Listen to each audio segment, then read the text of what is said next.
दोस्तों नमस्कार। The real science study channel पर आप सबका फिर से एक बार स्वागत है। सबको नववर्ष की हार्दिक शुभकामनाएं। इस नए साल में सब अपना जो टारगेट है वो पूरा करें, सभी सफल हों और सफलता के कदमों पर अग्रसर रहें। ये मेरी तहे दिल से आपके लिए शुभकामनाएं हैं। रीड की श्रृंखला में हमने 5-6 वीडियो डाल दिए हैं पीछे, आप एक बार देख सकते हैं सबको रिवीजन के तौर पे। अब इस श्रृंखला में हम जो अगला टॉपिक लेके चलते हैं वो है श्वसन तंत्र, रेस्पिरेटरी सिस्टम। देखो, श्वसन का मुख्य उद्देश्य है शरीर को ऊर्जा प्रदान करना। सुनने में थोड़ा अजीब लग रहा है, लेकिन यही सच है कि श्वसन का जो मुख्य उद्देश्य है वो शरीर को ऊर्जा प्रदान करना होता है। कोशिका के अंदर जो श्वसन का केंद्र है वो माइटोकॉन्ड्रिया होता है, जो ऑक्सीजन की उपस्थिति में भोजन का ऑक्सीकरण करके हमें एटीपी के रूप में ऊर्जा प्रदान करता है। ठीक है, और उससे जल और कार्बन डाइऑक्साइड के साथ हमें ऊर्जा मिलती है। आइए हम आगे देखते हैं विस्तार से। गैसों की गैस कौन सी? CO2 और O2 यानी ऑक्सीजन और कार्बन डाइऑक्साइड। आदान प्रदान की क्रिया जो पर्यावरण, रक्त एवं कोशिकाएं या केशिकाओं के बीच में होती है उसे हम श्वसन कहते हैं। यानी वह प्रक्रिया जो वातावरण या पर्यावरण से लेके रक्त और केशिकाएं और कोशिकाओं के बीच में जो क्रिया होती है उसे हम श्वसन कहते हैं। श्वसन की इकाई, जो कार्यात्मक इकाई है श्वसन की, वो है कूपिका। आगे हम विस्तार से पढ़ेंगे, टेंशन मत लीजिए। एक टॉपिक, एक डाउट आपका क्लियर हो जाएगा। कुछ भी आपको दिमाग नहीं लगाना, आराम से मस्त बिंदास होकर वीडियो देखो, सब कुछ याद हो जाएगा इधर ही। देखो, यानी क्रियात्मक इकाई क्या है? कूपिका। यानी कूपिका एक ऐसी संरचना है फेफड़ों में जहाँ पर गैसों का आदान प्रदान संपन्न होता है। जो केशिका है, रुधिरवाहिकाओं का जो जाल है, जो गुच्छा होता है, एक तरह से हम उसको रेस्पिरेटरी ट्री जिसे हम कह सकते हैं, आगे हम विस्तार से पढ़ेंगे। मानव श्वसन तंत्र के मुख्य 3 भागों में हम इसको बांट सकते हैं। कैसे? जैसे ऊपरी श्वसन तंत्र, अपर रेस्पिरेटरी सिस्टम, निचला श्वसन तंत्र, लोअर रेस्पिरेटरी सिस्टम, और श्वसन मांसपेशियां, या हम जिसे कह सकते हैं रेस्पिरेटरी मसल्स। ठीक है, अब हम पढ़ेंगे आगे कि ऊपरी श्वसन तंत्र में कौन कौन से भाग आते हैं, निचले श्वसन तंत्र में कौन कौन से भाग आते हैं, और श्वसन मांसपेशियों में क्या क्या आता है, वो हम आगे विस्तार से पढ़ते हैं। सबसे हम पहले देखते हैं ऊपरी श्वसन तंत्र। ऊपरी श्वसन तंत्र में मुख्यतः जो अपने नासिका है, मुख है, मुख गुहा है, ग्रसनी, और जो स्वर यंत्र जिसे हम लेरिंग्स कहते हैं, मुख्य रूप से यही आते हैं। नासिका, मुख, ग्रसनी और स्वर यंत्र। ठीक है,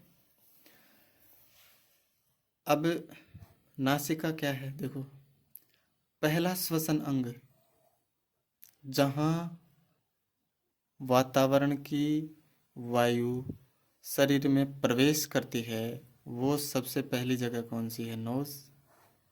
इसलिए इसको पहला श्वसन अंग कहते हैं। एक जोड़ी नासाद्वार होते हैं, सबको पता है। किसी के 4 छेद तो होते नहीं है नाक में, सबके 2 ही तो छेद होते हैं, यानी एक जोड़ी नासाद्वार। ठीक है, नासिका गुहा का पृष्ठभाग नासाग्रसनी नेजोफेरिंक्स में खुलता है।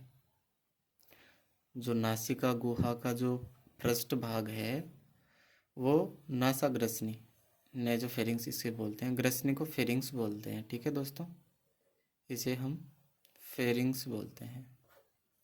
ठीक है,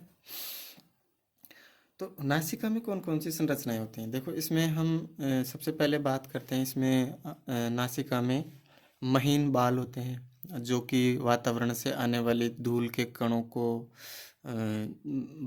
और जो जैसे हानिकारक सूक्ष्म जीव होते हैं उन्हें बाहर रोक लेते हैं। इसमें कुछ जो श्लेष्मा झिल्ली है जो श्लेष्मा ग्रंथि है उसके द्वारा श्लेष्मा का स्रावण किया जाता है, क्योंकि जो अशुद्ध वायु है और जो बाहर की गर्म वायु है मुख्य रूप से उसे हम अनुकूलित तापमान देने के लिए भी श्लेष्मा पदार्थ अनिवार्य होता है। नहीं तो कभी कभी हम गर्म हवा लेते हैं वो हमें फेफड़ों को क्षति पहुंचा सकती है। इसके कारण जो श्लेष्मा का जो स्राव है वो वायु का तापमान शरीर के नियम के अकॉर्डिंग है उसे हम श्लेष्मा पदार्थ के द्वारा हम उसे अनुकूलित कर लेते हैं। ठीक है। पक्षमाप जो कुछ सीलिया भी पाए जाते हैं इसमें, मतलब जो छोटे छोटे बालों के रूप में जो संरचनाएं होती हैं ताकि वायु आसानी से प्रवेश कर सके। इसके बाद मुख। देखो हम अगर नाक से श्वास लेंगे तो हम शुद्ध श्वास श्वसन क्रिया करेंगे, क्योंकि जो धूल के कण हैं सूक्ष्म कुछ जो जीव हैं हानिकारक वो, और जो तापमान होता है वायु का वो भी कुछ रूप से नियंत्रित हो जाता है। लेकिन अगर हम मुख से श्वास लेते हैं तो वो श्वास श्वसन की क्रिया तो संपन्न हो जाएगी, लेकिन वो एक तरह से हम उसको अशुद्ध श्वसन कहेंगे, क्योंकि उसमें कहीं भी वायु का प्यूरिफिकेशन नहीं होता है, कहीं भी वायु का उसमें शुद्धिकरण नहीं होता है। अगर अशुद्ध वायु मुंह से हम फेफड़ों तक पहुंचाएंगे तो सभी जो अशुद्धियां हैं वो फेफड़ों तक जाएंगी। लेकिन हम नाक से श्वसन क्रिया कर रहे हैं तो वायु कुछ हद तक, काफ़ी हद तक शुद्ध हो जाती है, क्योंकि काफ़ी धूल के कण हानिकारक सूक्ष्म जीव आदि श्लेष्मा और जो महीन बाल होते हैं वहाँ पे चिपक जाते हैं, जिसकी वजह से वो अशुद्धियाँ बाहर रह जाती हैं। एक तरह से नाक से वायु छन के अपने फेफड़ों में प्रवेश करती है, कुछ ऐसा समझ लो। एक तरह से जो वायु को छानने का काम करता है नाक। ठीक है। लेकिन हम मुख से श्वसन लेंगे तो अशुद्ध वायु हमारे फेफड़ों में प्रवेश करेगी। अगर मान लो नाक से श्वसन नहीं लेंगे तो श्वसन हम कहाँ से लेंगे? मुंह से। इसलिए जो नाक के से श्वास नहीं लेने की स्थिति में हम मुख का प्रयोग करते हैं, यानी नाक से श्वसन नहीं लेंगे तो हम मुख से श्वसन लेंगे। इसलिए ये क्या हो गया, एक तरह से दूसरा श्वसन अंग हो गया। ठीक है। आगे देखो, ये दूसरा श्वसन अंग हो गया। तीसरे में देखो ग्रसनी, फेरिंग्स। हम अभी डायग्राम से आराम से समझ लेंगे पूरा डायग्राम। पूरा जो चित्र है वो सभी संरचनाएं हैं मैं आपको डायग्राम से समझाऊंगा, लेकिन थोड़ा सा एक बार पढ़ लो। यह पेशीय चिमनी नुमा संरचना है जो नासिका गुहा के पृष्ठ भाग से आहार नली के ऊपरी भाग तक फैली हुई है। देखो पेशीय संरचना है, नासिका गुहा के पृष्ठ भाग से आहार नली के ऊपरी भाग तक, यानी ये कुछ इस तरह से जो यहाँ जो संरचना पाई जाएगी ना, ऐसे एक तरफ तो आहार नली चली गई, एक तरफ श्वास नली चली गई, नासिका गुहा। ठीक है। तो जो ये एक्स वाली जो संरचना है ना, यहाँ पर ग्रसनी पाई जाती है। ठीक है। ग्रसनी को हम तीन भागों में विभक्त करते हैं। नासाग्रसनी, नेजोफेरिंग्स जो नासिका गुहा की तरफ होगी। मुख ग्रसनी, ओरोफेरिंग्स। मुख को हम जैसे ओरल से भी लिखते हैं हम, जैसे कुछ भी हम मुख से कोई भी दवाई वगैरह लेते हैं तो हम उसे ओरल कैप्सूल वगैरह कुछ ओरल बोलते हैं ना। ठीक है। जैसे जो पोलियो की वैक्सीन है वो ओरल वैक्सीन है, मुख से ली जाती है। तो इस तरह से मुख की तरफ वाली ओरोफेरिंग्स हो गई। अधोग्रसनी या कंठग्रसनी, जो कंठ के पास में है वो अधोग्रसनी या कंठग्रसनी हो गई। इसे हम लेरिंगोफेरिंग्स कहते हैं, क्योंकि जो कंठ है इस कंठ को हम कहते हैं लेरिंग्स। ठीक है। लेरिंग्स और फेरिंग्स में कन्फ्यूजन नहीं होना है। फेरिंग्स ग्रसनी है और लेरिंग्स कंठ है जहाँ से ध्वनि उत्पन्न होती है। ठीक है। इसे हम स्वर यंत्र भी कहते हैं। ठीक है। तो ग्रसनी के कितने भाग हो गए? तीन। नासाग्रसनी, मुखग्रसनी और अधोग्रसनी या कंठग्रसनी। अंग्रेजी के भी नाम ध्यान रख लेना, क्योंकि कभी कभी लिख देगा वो सीधा नेजोफेरिंग्स। ठीक है, अब देखो कंठग्रसनी पर एपिग्लोटिस। एपिग्लोटिस एक तरह का ढक्कन होता है जो कि भोजन को निगलते समय श्वास नली के ऊपर, श्वास नली को बंद कर देता है ये, ताकि जो भोजन है वो आहार नली में जाए, श्वास नली में नहीं जाए। अगर भोजन का टुकड़ा श्वास नली में चला गया तो एक तरह से ये मान लो कि आपकी मृत्यु भी हो सकती है, इतना खतरनाक होता है। इसलिए एपिग्लोटिस एक बहुत महत्वपूर्ण संरचना है, बिल्कुल ध्यान रखना। ये कंठ ग्रसनी के ऊपर पाया जाता है, इसे घाटी ढक्कन हिंदी में कहते हैं। इसका कार्य है भोजन को श्वास नली में जाने से रोकना। ठीक है, अब हम पढ़ते हैं आगे स्वर यंत्र, या इसे हम लेरिंग्स कहते हैं। कंठ ग्रसनी वह श्वास नली को जोड़ता है। ये भाई श्वास नली के ऊपर पाया जाता है ना। 9 प्रकार की उपास्थियों से मिलकर बना होता है। ध्वनि उत्पादक यंत्र है, मतलब जैसे हम बाहर से जो कुछ भी मान लो हम वायु या तो अंदर लेंगे या बाहर निकालेंगे, तो जो इसके कंठ के पास वायु आने से और जाने से जो कंपन उत्पन्न होता है ना, वो अलग अलग फ्लो में होता है, तो अलग अलग ध्वनियाँ यहाँ से निकलती हैं। इसमें स्वर रज्जु, वोकल कॉर्ड या वोकल फोल्ड्स वलन पाए जाते हैं जो कि ध्वनि उत्पादन का कार्य करते हैं। ये थोड़ा सा ध्यान रख लेना। स्वर रज्जु, स्वर रज्जु कहाँ पाए जाते हैं? लेरिंग्स में पाए जाते हैं, जहाँ जो कि ध्वनि उत्पादन का कार्य करते हैं। ठीक है, ये ऊपरी ऊपरी श्वसन तंत्र हो गया। यहाँ पे कौन कौन सी संरचना हो गई? नासिका, मुख, ग्रसनी और स्वर यंत्र, ये ऊपर वाले 4 हो गए। अब हम नीचे वाले पढ़ते हैं इससे आगे। निचला श्वसन तंत्र, लोअर रेस्पिरेटरी सिस्टम। इसकी संरचनाएं कौन कौन सी हैं? देखो, श्वास नली, ट्रेकिया जिसे हम ट्रेकिया कहते हैं, श्वसनी, ब्रोंकाई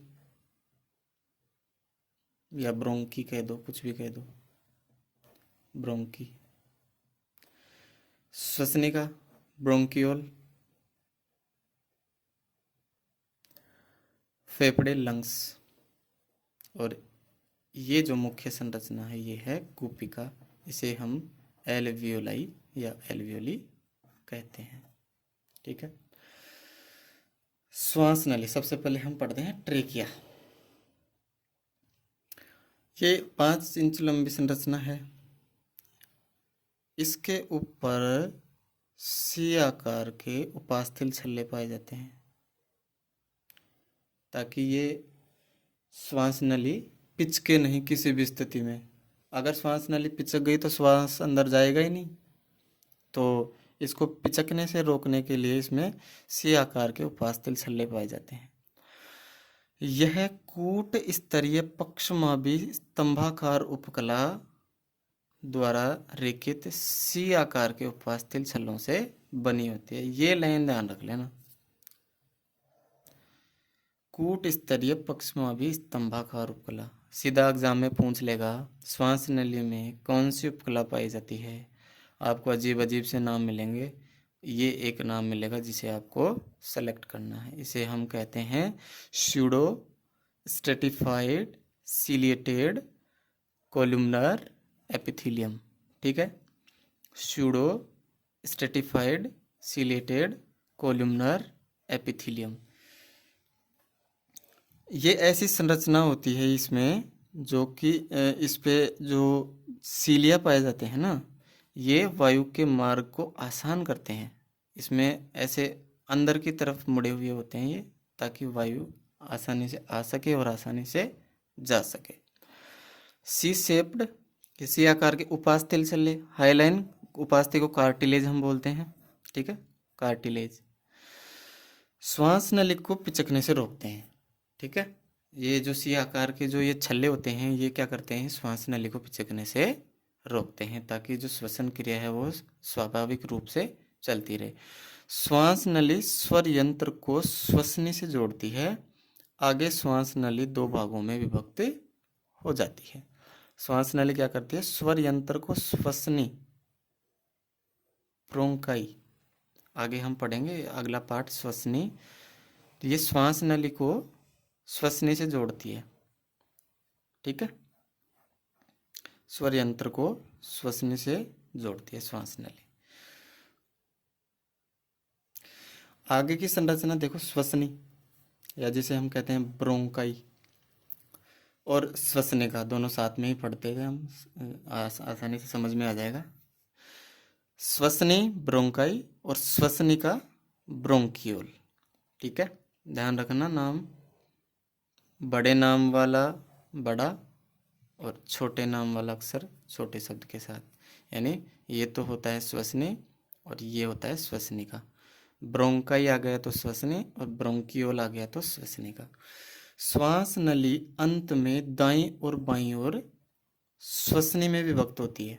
अब हम थोड़ा सा डायग्राम एक बार थोड़ा सा देख लेते हैं ताकि आपको आसानी से समझ में आएगा जहां हम बात करेंगे। देखो, ये हम बात कर रहे थे एपिग्लोटिस की। ये भोजन को ग्रहण करते समय क्या करता है? श्वास नली के ऊपर इसको ढक लेता है, जिससे कि जो भोजन है वो श्वास नली में प्रवेश नहीं करता है। ये एपिग्लोटिस है, कंठाच्छद ढक्कन है ये। इसे घाटी ढक्कन भी हम कहते हैं, घाटी ढक्कन, ठीक है। इसके नीचे जो ये संरचना दिख रही है ना आपको, ये संरचना क्या है? कंठ, लेरिंग्स, जो ध्वनि उत्पादन यंत्र है अपना। ये जो संरचना आपको दिख रही है, ये श्वास नली है जो हम पढ़ लिया अभी, ट्रेकिया। अब हम आगे पढ़ रहे थे कि श्वास नली अंत में दाईं और बाईं ओर, ये एक तरफ दाईं ओर जा रही है, एक तरफ बाईं ओर जा रही है, ठीक है, दो भागों में बट रही है। तो यहाँ से जो ये संरचनाएं होंगी ना, यहाँ के बाद की, इसे हम कहते हैं श्वसनी, या हम कहते हैं इसे ब्रोंकाई, ठीक है। और आगे जो ये और आगे बढ़ जाएगी, श्वसनी के भी हम आगे भाग पढ़ेंगे, उसे हम कहते हैं श्वसनिका,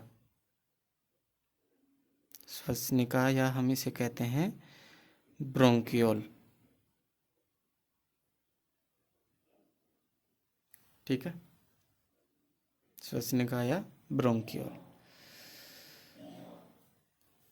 देखो, दो भागों में बट गई है, एक तरफ दाईं ओर गई, एक तरफ बाईं ओर गई। प्राथमिक श्वसनी, ये प्राथमिक श्वसनी हो गई। सबसे पहले जो भाग दो भागों में बट रही, ये वाली प्राथमिक श्वसनी हो गई यहाँ तक। यहाँ से ये द्वितीयक, यानी ये दो भागों में बट गई इधर, ठीक है, बट गई। इसे हम कहेंगे द्वितीयक श्वसनी, सेकेंडरी ब्रोंकाई। फर्स्ट ब्रोंकाई हो गई प्राथमिक, ये द्वितीयक हो गई। इसके आगे ये तृतीयक हो जाएगी, टर्सरी ब्रोंकाई। अब जो टर्सरी ब्रोंकाई के बाद में जो आगे जो और संरचनाएं विभक्त होगी, उसे हम कहते हैं श्वसनिका, ठीक है। क्या कहते हैं उसे हम? श्वसनिका, या हम इसे कहते हैं ब्रोंकियोल, ठीक है। प्राथमिक श्वसनी, प्राथमिक श्वसनी से आगे द्वितीयक श्वसनी में बढ़ जाएगी, और द्वितीयक श्वसनी से आगे तृतीयक श्वसनी, यानी प्राइमरी ब्रोंकाई, सेकेंडरी ब्रोंकाई और टर्सरी ब्रोंकाई। इसके आगे क्या बटेगी? ये श्वसनिका, जिसे हम कहते हैं ब्रोंकियोल। और ये ब्रोंकियोल आगे छोटी छोटी श्वसनिकाओं में विभक्त हो जाएगी। और जो अंतिम जो संरचना बचेगी, अंतिम संरचना, जिसे हम श्वसन तंत्र की इकाई कहते हैं, वो कहाँ पे जाके रुकेगी? कूपिका में, एल्वियोलाई। जो श्वसन तंत्र की जो इकाई है, जहाँ पर श्वसन संपन्न होता है, श्वसन की क्रिया, जहाँ पर गैसों का विनिमय होता है, वो कौन से स्तर पे होता है? कूपिका स्तर पर, जो कि बहुत सारी श्वसनिकाओं का एक गुच्छा होता है, जिसे हम रेस्पिरेटरी ट्री जिसे हम कहते हैं। एक तरह से बिल्कुल ऐसे बिल्कुल गुच्छा बन जाता है, इसे हम इस संरचना को कहते हैं कूपिका। लगभग 30 मिलियन कूपिका पाई जाती है। ठीक है। अंतिम संरचना क्या हो गई? कूपिका हो गई, जहाँ पर गैस का विनिमय होता है। CO2 बाहर की तरफ जाती है और ऑक्सीजन अंदर की तरफ घुलती है। आपसे एक क्वेश्चन मैं पूछ रहा हूँ कि हम श्वसन में कौन सी गैस लेते हैं? आप सोच रहे होंगे कि हम तो ऑक्सीजन लेते हैं। नहीं, श्वसन में हम लेते तो सभी गैस हैं भाई। आपके नाक में फिल्टर ऐसे तो लगा हुआ है नहीं कि ऑक्सीजन को अंदर जाने का बाकी को अंदर ही नहीं जाने देगा, ऐसा तो कोई फिल्टर है ही नहीं। गैसें तो पूरी ही जाएंगी ना फेफड़े में। तो गैसें तो हम सारी लेते हैं श्वसन में, लेकिन जो उपयोग में लेते हैं ना श्वसन के लिए, जो मुख्य रूप से उपयोगी है, वो होती है ऑक्सीजन। श्वसन में हम गैसें सारी फेफड़ों में लेते हैं, लेकिन उसमें से काम आती है ऑक्सीजन। बाकी पूरी गैसें हम सांस को बाहर निकालते हैं, उसी के साथ में जो CO2 जो शरीर से और मिल जाती है उसमें, उसके साथ में मिलके सारी गैसें बाहर निकल जाती हैं। जैसे हमें पता है वातावरण में बहुत सारी गैसें होती हैं। नाइट्रोजन भी होता है, कार्बन डाइऑक्साइड भी होती है, ऑक्सीजन भी होती है, और भी छोटी मोटी गैसें काफ़ी सारी होती हैं, कार्बन मोनोऑक्साइड हो गई, ऐसे कुछ। अब हम अगर श्वास के साथ में इनको लेंगे तो ये गैसें पूरी अंदर जाएंगी, लेकिन वहाँ से ऑक्सीजन क्या होगी? रक्त में घुल जाएगी, और जो CO2 होगी वो वापस फेफड़ों में आ जाएगी। तो जो हम वापस श्वास निकालेंगे उसमें से ऑक्सीजन तो काम में आ गई, बाकी बची हुई सारी गैसें हम श्वास के साथ बाहर निकाल देते हैं। ठीक है, थोड़ा सा ध्यान रखना।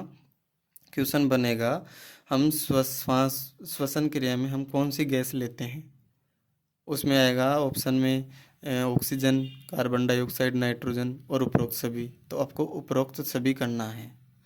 लेकिन अगर क्वेश्चन आ गया कि हम श्वसन क्रिया में कौन सी गैस उपयोग में लेते हैं, उसमें आपको ऑक्सीजन आंसर करना है। ठीक है, थोड़ा सा दिमाग लगाना है। तो जो यहाँ पर एल्वियोलाई जो संरचना होती है, वहाँ पर गैसों का विनिमय होता है। ऑक्सीजन हमारे शरीर में रुक जाती है, कार्बन डाइऑक्साइड वापस फेफड़ों में आ जाती है, और यहाँ से हम आगे पढ़ेंगे श्वसन क्रिया के अंदर पूरा आराम से, डिटेल से, कोई दिक्कत नहीं है, आपको पूरा आराम से क्लियर हो जाएगा। तो जो आपको बता रहा हूँ, जो कूपिका है वो एक गुच्छा होता है, जिसे हम रेस्पिरेटरी ट्री जिसे हम कहते हैं। आगे देखो, हम मुख्य संरचना हम पढ़ते हैं फेफड़े। फेफड़े में देखो, इसे हम लंग्स कहते हैं अंग्रेजी में। मानव में 2 फेफड़े होते हैं, एक दाहिना फेफड़ा हो गया, एक बायां फेफड़ा हो गया। इस फेफड़ों के बीच में हमारी मुख्य जो अंग है शरीर का, हार्ट, वो पाया जाता है। भाई हार्ट का काम क्या है? ब्लड को फ्लो करना। हार्ट का काम शुद्धिकरण करना थोड़ी है, शुद्धिकरण तो फेफड़ों में होता है। शुद्धिकरण कहाँ होता है? फेफड़ों में। और वायु संबंधित जो शुद्धिकरण रक्त का होता है वो फेफड़ों में होता है। अभी आपको क्वेश्चन पूछ लेंगे कि रक्त का शुद्धिकरण होता है फेफड़े, किडनी, तो आपको आंसर करना होगा किडनी, क्योंकि रक्त का सही से शुद्धिकरण किडनी में होता है। गैस संबंधी शुद्धिकरण फेफड़ों में होता है। ठीक है, ये आपका थोड़ा सा डाउट क्लियर कर लेना। यहाँ पे 2 फेफड़े हो गए, एक दायां फेफड़ा हो गया और एक बायां फेफड़ा हो गया। दायां फेफड़ा थोड़ा, जो हम देखते हैं आगे देखो, इसमें जो फेफड़ों की संरचना वो लचीले होते हैं, कोमल होते हैं और हल्के गुलाबी होते हैं। इलास्टिक, लचीले, भाई जो आकार में बढ़ भी सकते हैं, छोटे भी हो सकते हैं। ठीक है, सॉफ्ट होते हैं बिल्कुल। दाहिना फेफड़ा बाएं फेफड़े से लंबाई में छोटा होता है। ये लंबाई में बड़ा है। अरे जो दाहिना फेफड़ा है वो लंबाई में छोटा होगा, यानी बायां बड़ा हो गया ना। तो वैसे बायां और वैसे बड़ा, तो बड़ा कौन है? बायां। लेकिन चौड़ा अधिक होता है ये। दायां चौड़ा अधिक दिख रहा है आपको, ये अधिक चौड़ा है, ये अधिक लंबा है। आराम से चित्र में दिख रहा है, कोई दिक्कत नहीं होनी चाहिए आपको। पुरुषों के फेफड़े महिलाओं से भारी होते हैं। क्यों होते हैं? क्योंकि शारीरिक मेहनत की हम जहाँ बात करते हैं वहाँ फेफड़ों का जो आकार है उसको मैटर करता है। हम ऐसे नहीं कह सकते कि सभी महिलाओं के फेफड़े भारी नहीं होते। वे महिलाएं जो अधिक एक्सरसाइज करती हैं, वर्कआउट करती हैं, एथलीट महिलाएं होती हैं, उनके फेफड़े भी बाकी महिलाओं की तुलनाओं में भारी होते हैं। पुरुषों के फेफड़े भारी इसलिए होते हैं क्योंकि वो शारीरिक मेहनत ज़्यादा करते हैं, इस वजह से। अगर कोई पुरुष शारीरिक मेहनत कम कर रहा है तो उसके फेफड़े भी हल्के होंगे भाई, ठीक है। लेकिन ये लाइन आपकी एनसीईआरटी में लिख रही है तो मैंने लिख दी है। बायां फेफड़ा दो खंडों में, जो हम जैसे कि ये बना देते हैं यहाँ पे, ये लंग्स हो गए ऐसे, एक इधर हो गया, दूसरा लंग्स इधर हो गया। तो जो बायां फेफड़ा है ना वो तो दो लोब्स में होता है, और जो दायां है ये तीन लोबों में विभक्त होता है। बायां से ध्यान रख लेना, वैसे बायां, और बाई का मतलब हम समझते हैं दो होता है, द्वि बाई। तो बाएं से दो, दो शब्द हो गए ना, बायां और दाहिना, दाहिने में तीन शब्द हो गए। तो तीन की तरफ वाला तो तीन लोब्स में बटा होगा, तीन पालियों में, और दो नाम वाला दो पालियों में, यानी बाएं में तो दो भाग होते हैं, बायां फेफड़ा दो खंडों में, और जबकि दाहिना फेफड़ा है वो तीन खंडों में विभक्त होता है। ठीक है, ठीक है दोस्तों। प्रत्येक खंड कई उपखंड में होता है। जैसे हम देखो चित्र में यहाँ पर देख रहे हैं, यहाँ से ये बटे जा रहा है, बटे जा रहा है, ठीक है। उपखंड अनेक छोटे छोटे खंडों में होते हैं। प्रत्येक फेफड़ा स्पंजी उत्तकों का बना होता है, इलास्टिक टिश्यू, स्पॉन्जिस टिश्यू। इसमें कई केशिकाएं, कैपिलरीज, लगभग 30 मिलियन कोशिकाएं पाई जाती हैं। कई केशिकाएं तथा लगभग 30 मिलियन कोशिकाएं इसमें पाई जाती हैं। ये थोड़ा सा ध्यान रखना, फेफड़ा कौन से ऊतकों का बना होता है? स्पंजी ऊतक, स्पॉन्जियस टिश्यू, ठीक है। ये लाइन थोड़ा सा ध्यान रखना, एनसीईआरटी में मेंशन करी हुई है।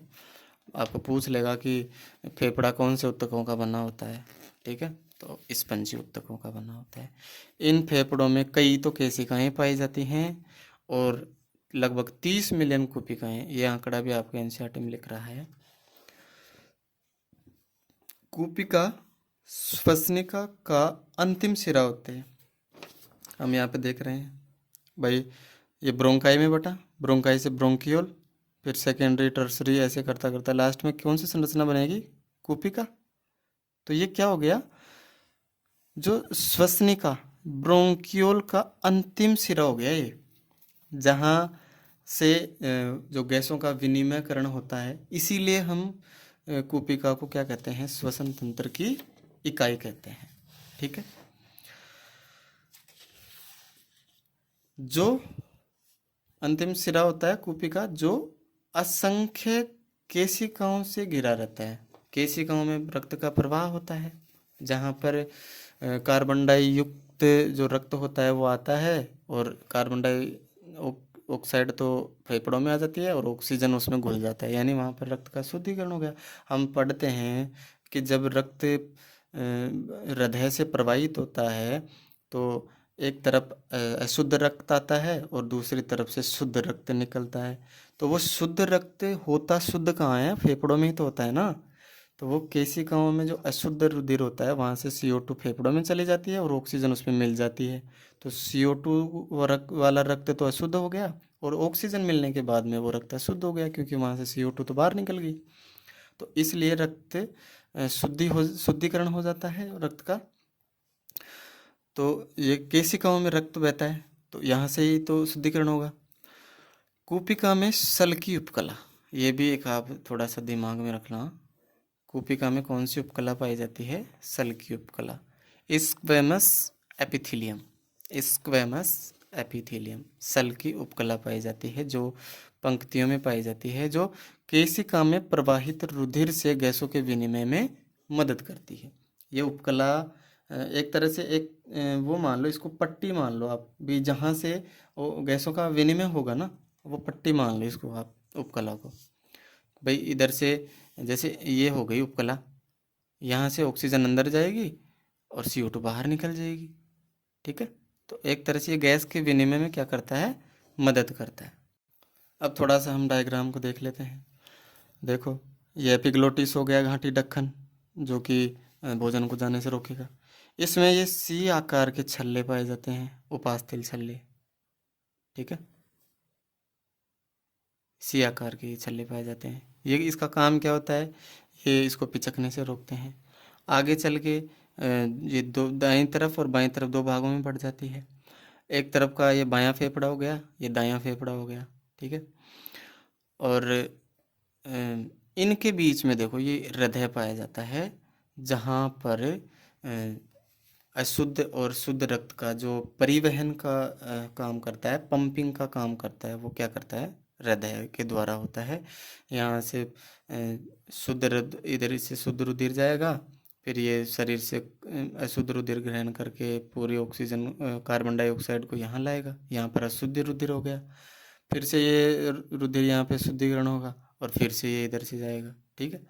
तो आगे हम जो उसमें रक्त परिसंचरण जो तंत्र पढ़ेंगे, ठीक है, उसमें हम आराम से इस चीज़ को पूरे डिटेल से देखेंगे कि कैसे हृदय में, हार्ट में जो रक्त का परिवहन है वो कैसे संपन्न होता है। वो चीज़ हम रक्त परिसंचरण तंत्र में पढ़ लेंगे, ठीक है। एक संरचना ये डायफ्राम है, जिसे हम आगे और पढ़ेंगे। अभी मैं थोड़ी सी एक आपको बता रहा हूँ संरचना की, कौन कौन सी संरचना कहाँ कहाँ पाई जाती है। यहाँ से ये ब्रोंकाई, प्राथमिक ब्रोंकाई में बढ़ जाएगी, मतलब प्राइमरी ब्रोंकाई, फिर ये सेकेंडरी ब्रोंकाई में हो जाएगी, फिर टर्सरी में हो जाएगी, फिर टर्सरी ब्रोंकाई के बाद में ये क्या, श्वसनिका ब्रोंकियोल में व्यक्त हो जाएगी, फिर ब्रोंकियोल से चलते चलते प्राथमिक ब्रोंकियोल, मतलब प्राइमरी ब्रोंकियोल से secondary bronchiole, third tertiary bronchiole, ऐसे करते करते लास्ट की जो संरचना बचेगी वो आ जाएगी कूपिका। जो कूपिका है वो अंतिम संरचना होती है जहाँ पर गैस का विनिमय होता है, ठीक है दोस्तों। आगे हम पढ़ते हैं श्वसन मांसपेशियाँ। हम 2 पार्ट पढ़ चुके थे, ऊपरी श्वसन तंत्र पढ़ ली, निचला श्वसन तंत्र पढ़ लिया। अब जो लास्ट जो इसका तीसरा भाग है श्वसन मांसपेशियाँ, इसमें हमें कुछ नहीं, डायफ्राम पढ़ना है सिर्फ, डायफ्राम। इसे मध्यपट हम कहते हैं, मध्यपट, हिंदी में मध्यपट कहते हैं। वैसे डायफ्राम ध्यान रखना, आपको डायफ्राम ही मिलेगा। अगर हिंदी में मध्यपट मिल रहा है तो आपको इंग्लिश में थोड़ा देख लेना, डायफ्राम ही मिलेगा आपको, ठीक है। ये मांसपेशियां श्वास लेने और श्वास छोड़ने में मदद करती है। मुख्य रूप से डायफ्राम उत्तरदायी होता है। डायफ्राम कंकाल पेशी की बनी एक पतली पट्टीनुमा संरचना है। डायफ्राम के संकुचन से वायु अंदर फेफड़े में प्रवेश करती है तथा शिथिलन से वायु फेफड़ों से बाहर निकलती है। इसे थोड़ा समझना आप, ये क्या बोला है। ये लाइन बहुत कम लोगों को ये चीज़ समझ में आती है कि डायफ्राम में संकुचन तो कैसे होता है और शिथिलन कैसे होता है, और संकुचन होगा तो श्वास अंदर कैसे जाएगी, और अगर उसमें शिथिलन होगा तो सांस बाहर कैसे जाएगी। इस प्रोसेस को आप बहुत ध्यान से समझना, बिल्कुल आपको समझ में आ जाएगा। देखो, ये संरचनाएं कुछ ऐसी है, जब हम श्वास लेते हैं ना उस टाइम पे ये संरचना ऊपर की ओर खिसकती है, इसे हम डायफ्राम का संकुचन कहते हैं। आप श्वास लेके देखो, जोर से श्वास लेके देखो, आपकी मतलब जो आपका जो फसलियां हैं ना वो ऊपर की तरफ गति करेंगे। आप प्रैक्टिकल करके देख लो, अभी वीडियो देखते टाइम में आप जोर से सांस लो, सांस लोगे तो आपकी जो वक्स जो छाती है वो ऊपर की तरफ मतलब गति करेगी। एक बार तो आप करके देखना इसको, यानी कि इसमें संकुचन हो रहा है, संकुचन होगा तो ये इधर ऊपर दबाव लगाएगा, ठीक है, इधर दबाव लगाएगा ताकि फेफड़े फैल सकें, और फेफड़े फैलेंगे तभी तो वायु अंदर आएगी। इसे हम कहते हैं डायफ्राम का संकुचन। समझ में आ गया? श्वास लेके देखना कि ये डायफ्राम है आपका, ऊपर की तरफ गति करेगा। जब आप जोर से श्वास लेंगे, खींच के जोर से श्वास लेके प्रैक्टिकल कर लो, ये डायफ्राम ऊपर की तरफ गति करेगा। इसे हम कहते हैं संकुचन, ठीक है। अब फेफड़ों में हवा भर गई, अब यहाँ पे जो CO2 O2 का जो आदान प्रदान होना है वो हो जाएगा। अब इसके बाद में जब ये डायफ्राम शिथिल अवस्था में आने की कोशिश करेगा तो ये नीचे की तरफ आएगा, इधर इधर आएगा तो क्या होगा, जो फेफड़े हैं वो पिचकना शुरू हो जाएंगे। इसे कहते हैं डायफ्राम का शिथिलन, यानी सामान्य अवस्था में आएंगे, ठीक है। इसे कहते हैं हवा का भरना, हवा भरना। इसे कहते हैं शीतलन को हवा खाली होना। शीतलन के समय हवा खाली होती जाती है, संकुचन के समय हवा भरती है। प्रैक्टिकल करके आप आराम से देख सकते हैं, आपको पता लग जाएगा कि हाँ भाई डायफ्राम ऊपर की तरफ तो जा रहा है सांस लेते हैं तो, इसे हम इसको संकुचन कहते हैं। और श्वास जब निकालोगे तो अपने आप आपकी जो वक्स की जो संरचना है वो नीचे की तरफ गति करेगी। हाँ भाई कर रही है, ठीक है, ये इसका शिथिलन हो गया। ठीक है दोस्तों, आसानी से आपको ये चीज़ समझ में आ गई। पसलियों में कुछ विशेष मांसपेशियां पाई जाती हैं, इंटरकोस्टल मसल्स, ये लाइन भी ध्यान रखना, जो डायफ्राम के संकुचन और शीतलन में उसकी मदद करती हैं। सांस लेके देखोगे ना तो भाई पसलियों का भी थोड़ा बहुत तो इसको सहायता मिलती है डायफ्राम को। तो संकुचन और शीतलन आपको समझ में आ ही गया। अब जो श्वसन का जो प्रोसेस है ना वो हम थोड़ा सा डिटेल से हम देख लेते हैं। देखो श्वसन वैसे तो हम देखते हैं इसको, हम कई भाग से अपन इसको बांट सकते हैं। जैसे ऑक्सीजन की उपस्थिति के अकॉर्डिंग हम इसको बांटेंगे तो भाई ऑक्सी श्वसन हो गया, अनऑक्सी श्वसन हो गया। ऑक्सीजन की उपस्थिति में होने वाला श्वसन ऑक्सी श्वसन हो गया, और ऑक्सीजन की अनुपस्थिति में होने वाला ऑक्सीजन अनऑक्सी श्वसन हो गया, ठीक है। लेकिन हम हमारे यहाँ पर मानव श्वसन तंत्र की जहाँ हम बात कर रहे हैं, उस प्रोसेस में जो श्वसन क्रिया है वो मुख्य हम दो भागों में इसको बांट लेते हैं। देखिए अगर बड़े लेवल पे हम इसको पढ़ाएंगे तो इसमें बहुत आगे बहुत डिटेल्स हैं, ठीक है।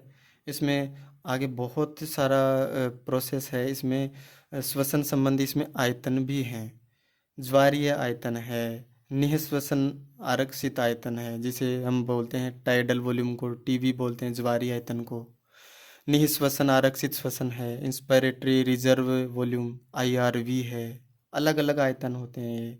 कहीं पे आपको अब जैसे टीवी में आपको 8000 मिली वायुग्राम प्रति मिलीलीटर मिलती है मिनट में, 6000 से 8000।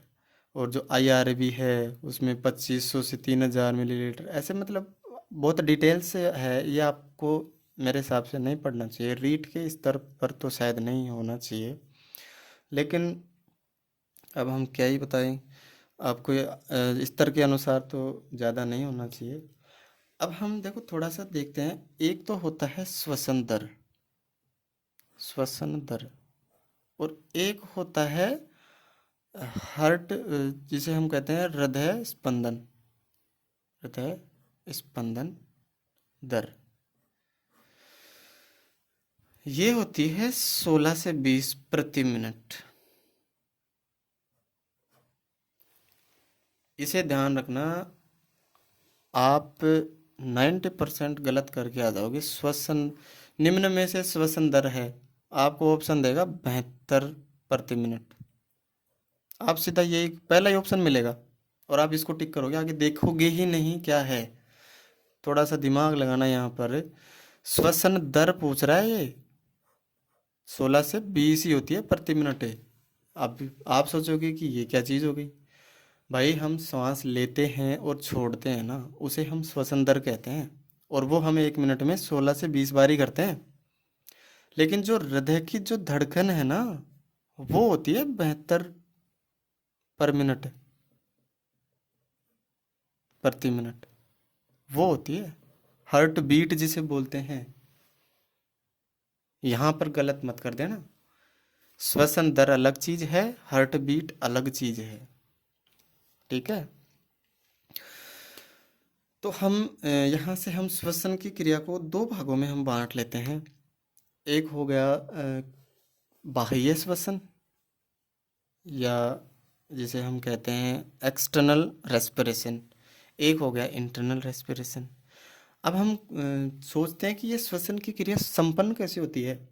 भाई हमें पता है जो वायु का प्रवाह है वो अधिक वायु दाब से निम्न वायु दाब की ओर होता है।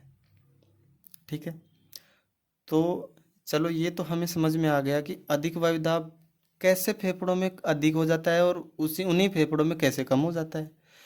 तो ये होता है ऋणात्मक दाब प्रवणता के कारण। अब ये क्या बोला है, नेगेटिव प्रेशर ग्रेडियंट। जहाँ पर गैसें बढ़ती जाएंगी वहाँ का जो वायु दाब है वो बढ़ता जाएगा, और जहाँ पर गैसें कम होती जाएंगी वहाँ का वायु दाब कम होता जाएगा।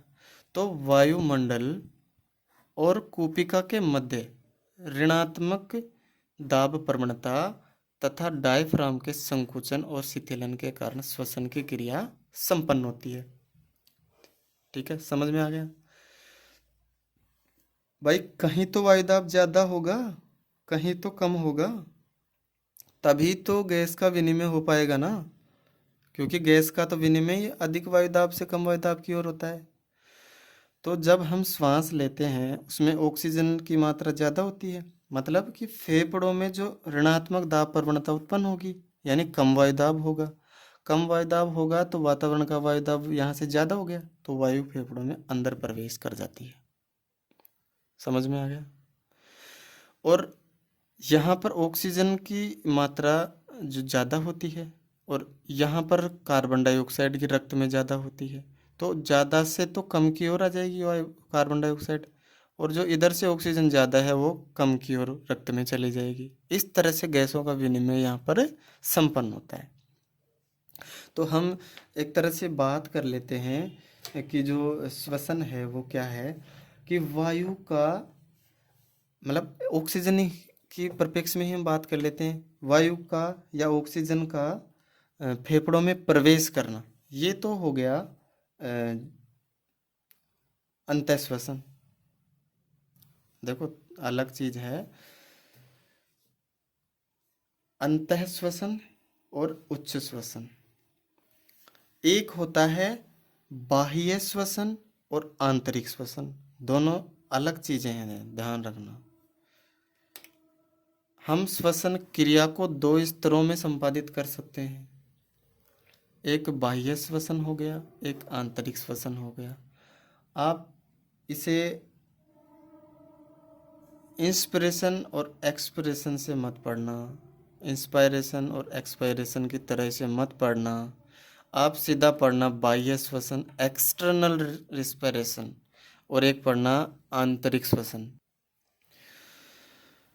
कूपिकाओं व प्रवाहित रक्त, बाह्य श्वसन में हम पढ़ते हैं कूपिकाओं और प्रवाहित रक्त के मध्य जो दाब अंतर होता है ना, आंशिक दाब अंतर, उसके परिप्रेक्ष्य में जो श्वसन होता है वो होता है बाह्य श्वसन। इसे थोड़ा सा ध्यान से समझना। आंतरिक श्वसन क्या है, ऊतकों और प्रवाहित रक्त के मध्य विसरण द्वारा जो श्वसन संपन्न होता है उसे हम कहते हैं आंतरिक श्वसन। एनसीईआरटी की लिखी हुई लाइन लिखा रहा हूँ, 10th क्लास की एनसीईआरटी में लिख रही है बाकायदा कि जो बाह्य श्वसन है वो कूपिका और प्रवाहित रक्त के मध्य होता है। वहाँ पर वैसे केशिका लिखा हुआ है पर ये शायद गलत है, आप कूपिका पढ़ना इसको। भाई कूपिका भी तो केशिकाओं से घिरी हुई होती है ना। भाई रक्त का प्रवाह वहाँ पे कहाँ होगा, केशिकाओं में होगा। तो कूपिका और जो रक्त का जो प्रवाह होता है उसके मध्य जो होने वाला आंशिक दाब अंतर है ना, वहाँ पर जो श्वसन संपन्न होगा उसे हम बाह्य श्वसन कहेंगे। इसे ऐसे मत ले लेना कि बाहर से होने वाला श्वसन।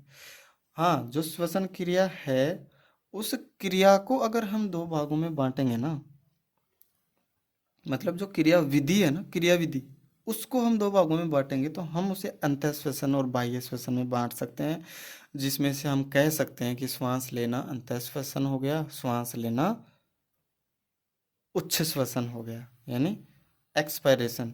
उच्च श्वसन है वो बाह्य श्वसन नहीं है। अंतः श्वसन और उच्च श्वसन, बाह्य मत है, बाह्य मत पढ़ना उसको, उच्च श्वसन पढ़ना। इंस्पिरेशन और एक्सपायरेशन, यहाँ पर दोनों टर्म्स अलग हैं।